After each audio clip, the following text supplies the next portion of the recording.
Армысыздар ағайын. Бүгін біз экономикалық соғыс және экономикалық қаруларға қарсы қандай әдістер қолдануға болады жайлы әңгіме жүргіземіз. Сонымен экономиканың соғысы және экономиканың қаруы жаппай біздің қарапайым халыққа тиесілі жағдайын айтсақ, ол кәдімгі біздің банкілер.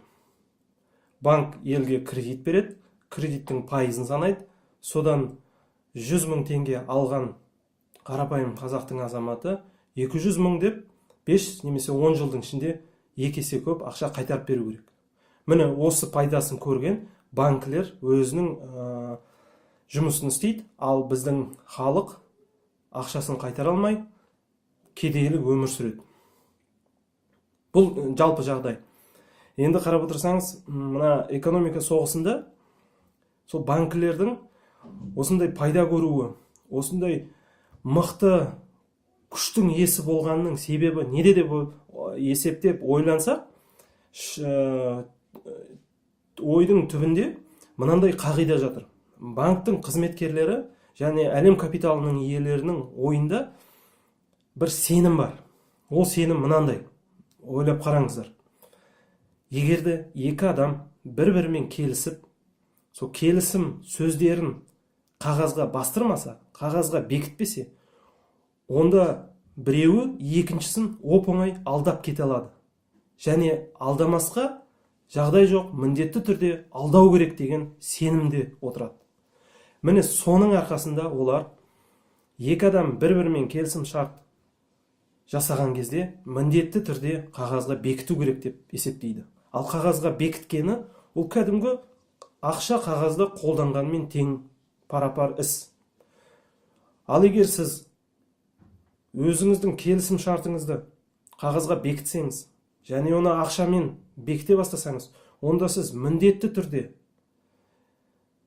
сол әлем капиталының, сол банк өкілдерінің құзырына түсесіз. Солардың қолына кәдімгідей қапқанға түскен қояңдай солардың қолына түсіп қаласыз.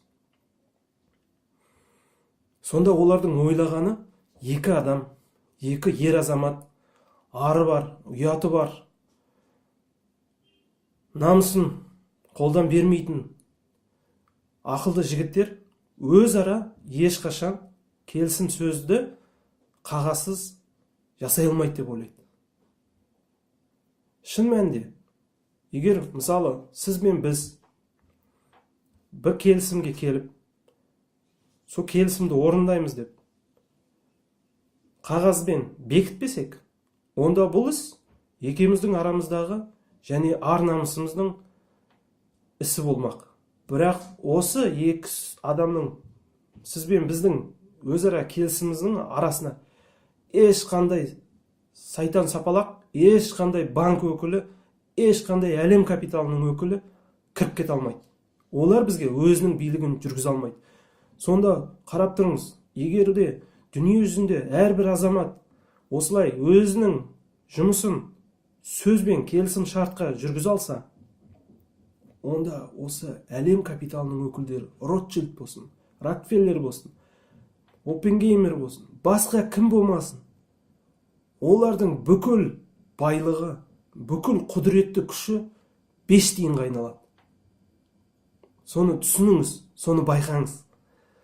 Енді қараңыз, егер екі азамат бір-бірімен көзбе-көз кездесіп келісім сөз жүргізсе, онда алдап кетуі оңайға түседі.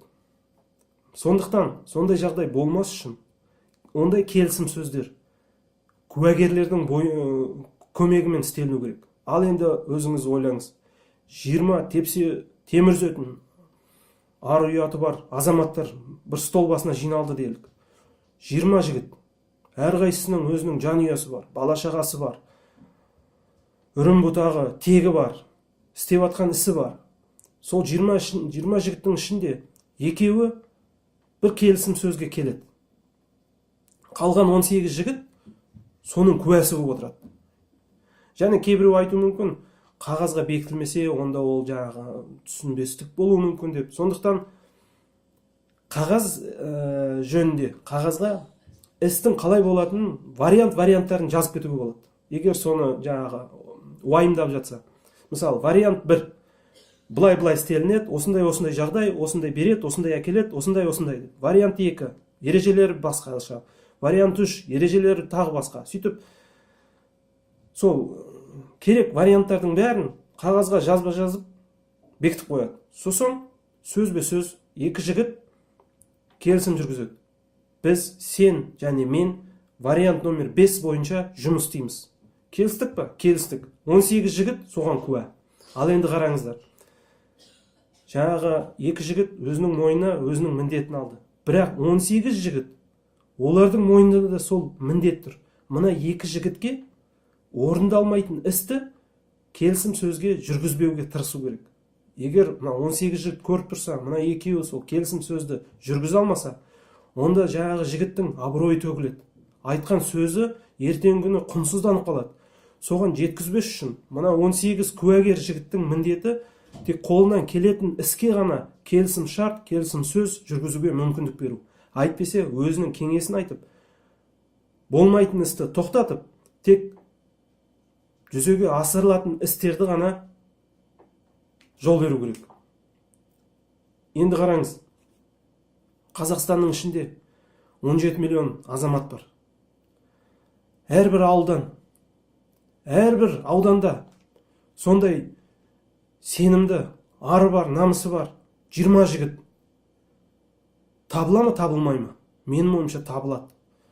Менің ойымша әрбір ауылда, әрбір ауданда, әрбір мекенжайда осындай топ жігіттер өзіне ғана сенетін, басқа ешкімге сенбейтін топтарды құрса, осындай әрекет жүргізсе, онда ешқандай банк, ешқандай әлем капитал өкілі, ешкім оларға ақша жағынан ешбір қысым жасай алмайды. Енді қараңыздар, оның ондай қарым-қатынастың қалай жүретінін бірден бір ғана мысалы. Ол мысалдар өте көп, оны айта жатармыз, бірақ бірден бір мысалы ғана келтірем. 20 жігіт делік. Әрқайсысы ай сайын 10 мың теңге ортақ қазанға салады. Сонда бір айда 20 жігіттен 10 мың теңгеден түсіп тұрса, бір айдың ішінде 200 мың теңге. 5 айдың ішінде 1 миллион теңге, бір жылдың ішінде 2 миллион теңге, 2 миллион 400 мың теңге жиналды делік. Бұл сол 20 жігітке тиесілі ақша. Енді қараңыз, 20 жігіттің біреуі айтады, мен бизнес ашқым келеді. Машина сатып алып, такси жасап, таксимен ақша тапқым келеді, жан үйімді асырағым келеді дейді. 20 жігіт келіседі, жағдайын қарайды, жол ережелерін, машинаны жүргізе алатын бәрін тексереді. Сосын айтады, біз келісеміз. Сен осы жиналған 2 миллион 400 мың теңгені алды, соған өзіңе бір көлік сатып ал. Жаңа жігіт барады да көлік сатып алады. Көлік сатып алған кезде мына 20 жігіттің ішінде көлікті жақсылап таңдай алатын бір кәсіпкер азамат болса, сол көмектеседі. Құжаттарын реттестіруге, жаңағы патентін ашып, қаржы жағынан, финанс жағынан дұрыстап сол құжаттарын бекіту үшін арасында тағы бір жігіт болса, ол соған көмектеседі. Бір бухгалтер болса, ол да сол жаңағы отчетін тапсыруға бәрін өзінің кеңесін береді. Содан кейін мына жігіт алған ақшасын бірте-бірте сол банктен қалай қарыз алады кредитке, тура солай осы мына жинаған ақшадан алады да, ай сайын өзінің табысын шамасына келгеніне сай қайтарып отырады. Егер ол сол ақшаны алған кезде есесіне сол сатып алған көлікті кепілдікке қояды. Мысалы, ертеңгі күні бір жағдай болып, сол ақшаны қайтара алмаса, осы машинені кепілдікке қойғандықтан сол машина сатылады да, сол ақша қайтарылады. Және қарызы мойнында, бірақ ешқандай пайызы жоқ, қанша ақша алды, сонша ақша салады. Сонда қараңыздар, қазанға ай сайын 200 мың теңге түсіп тұр. Мына жігіт бір рет алды делік, машинесі сатып алды, бірақ пайда көре бастады. Өзінің жан ұясын асырап жатыр. Және алған қарызын қазанның ішіне салып жатыр. Жаңағы бір жыл болсын, 2 жыл болсын, алған қарызын түбегейлі пайызсыз қанша алды, сонша қазанның ішіне салады. Ал сіздер естеріңізде бар, ай сайын 200 мың теңге ішіне түсіп жатыр. Сонда 2 жылдың ішінде жаңағы көлік алған жігіт өзінің ақшасын қайтарады. және 2 жылдың ішінде тағы да 2 миллион 400 теңге жиналады. Сонда барлығын есептегенде 4 жылдың ішінде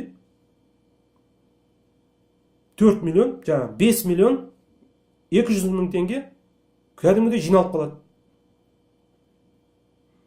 Міне осылай әр адам өзінің бизнесін ашам десе, өзінің сенімді достарымен, сезімді азаматтармен бірігіп бизнес ашам десе де, ешкімге сұранбай, кредитке барып, жаңағы арыз бермей, жалынып жүріп, біреуге пара беріп, ізденіп жүрмей, өзара осындай мәселелерді шешеді.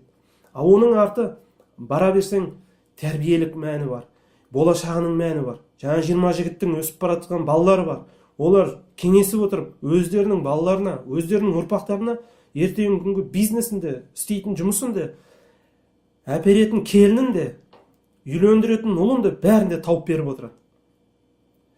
Міне осылай елдің ішінде әрбір ауылда азаматтар өздерімен өздері ешкімге жалтақтамай, әкімге болсын, молдаға болсын, ешкімге жалтақтамай, өзімен өздері өзінің жағдайын жасай білсе, міне елдің азаматтығы деген осындай басталады.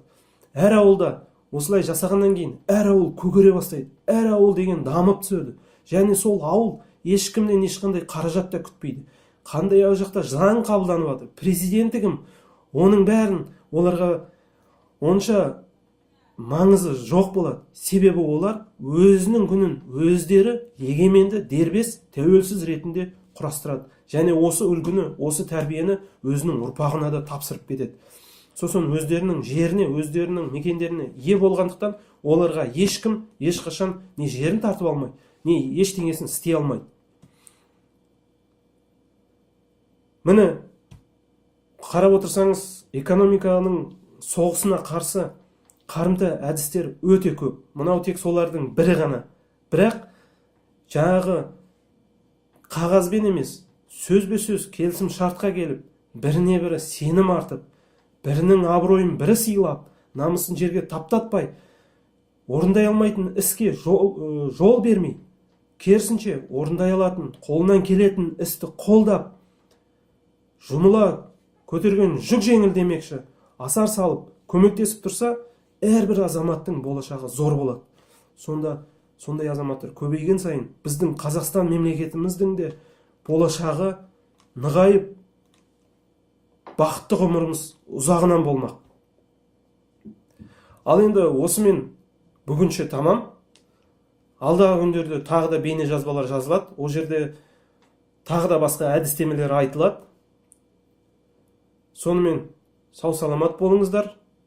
Келесі кездескенше сау болыңыздар, ағайын.